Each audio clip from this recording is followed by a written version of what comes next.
Good evening, tribe. How y'all doing today? This is In Contempt Season 1, Episode 3. Alright, so this episode starts off with Gwen having a dream. Of course, she's having a dream that she's sexing Bennett, and it's a dream. He wakes her up and everything, and she comes back to reality. But we know that she has a crush on him, and she thinks he's kind of feeling her. Um, and of course, like where we left off last week, they're working together. He's shadowing her. So they find out that they have to take over a case. At the last minute, one of the public defenders quit, and he had a murder case starting that day. They went to the judge to try to get a continuance, and the judge was like, yeah, no, that's not happening. The lawyer who was on the case before kept hitting us with continuances, and, we're not playing that game with you. And so the judge used to be a public defender, but it seems like she's bending over backwards to make sure she doesn't look like she's biased towards the public defender's office. My little hair in the air. So the client is as described, a crackhead who killed his mother. Once they get a chance to talk to him, they find out it's more to the story than what they was in the file. This lawyer who was representing him was burnt out, wasn't really doing the job to the best of his ability, and as a result, this guy is sort of getting caught in the shuffle. And he says he has an alibi, and he did confess, but we find out we're going to get to that. But the confession is a big issue. So before we even go down any further, the rookie's still struggling. I'm not spending no time on her this week because her storyline is more the same.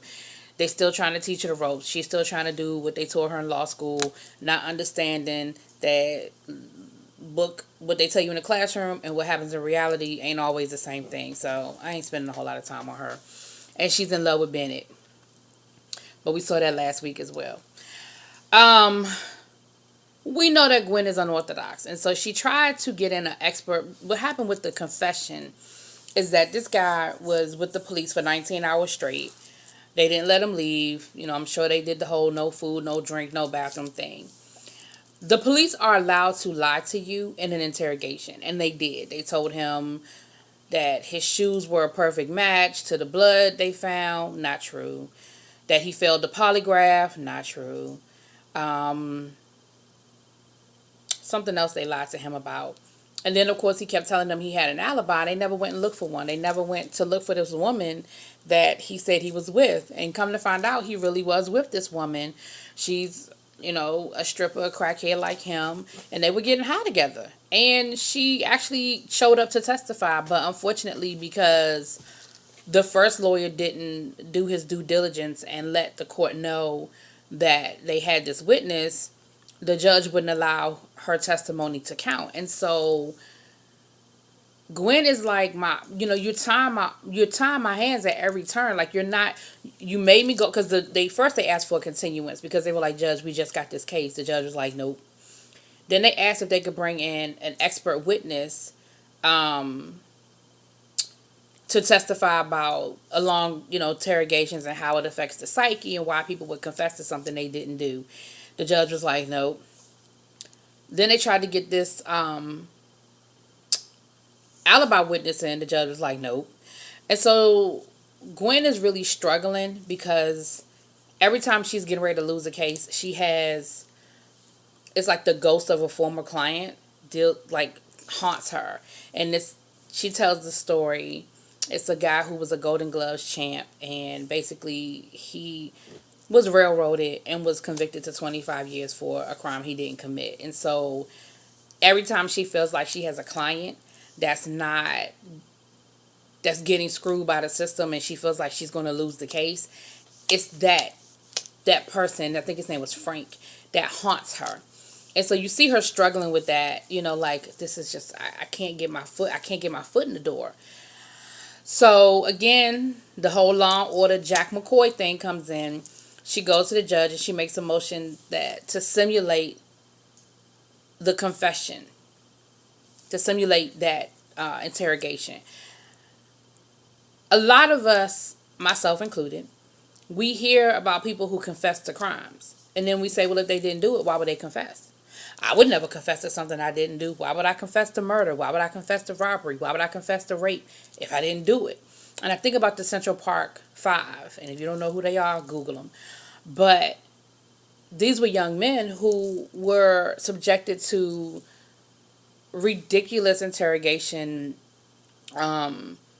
situations, and they eventually did confess and come to find out they were innocent. But that's what people kept saying the whole time their case was going through the appeals process and so forth and so on. Everybody kept saying, well, why would they confess? If they didn't do it, why would they confess?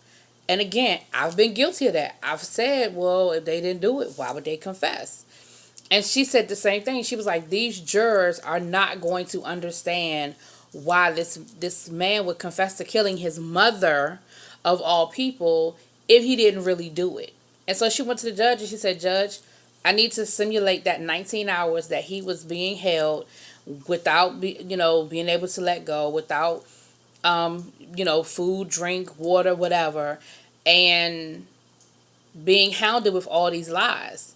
And the judge was like, okay, she kind of hemmed and hawed, and the prosecutor was like, your judge, you cannot allow this to happen. Like, you cannot subject the jurors to 19 hours of this interrogation. And what the judge said was, okay, you got a choice. Either I'm going to do this or I'm going to let her expert witness in. You got a choice.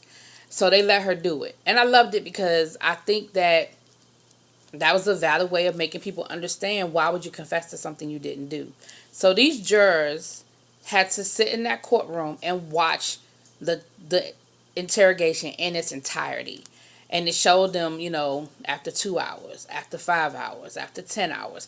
It got to 15 hours, and one of the jurors stood up and was like, yo, I got to get the fuck out of here. I don't care. I'll do whatever. She was like, would you lie to get out of here right now? He was like, yes, I would lie to get out of this room. She was like, would you confess to a crime you didn't commit? He was like, yes, I would confess to get out of here. Well, her point was made, even though that juror was thrown off the jury. But her point was made to say, look, 15 hours and he broke, and he didn't even have the stuff against him that other people, that this guy had as far as evidence and stuff like that. Then the guy says, when the judge wouldn't allow the alibi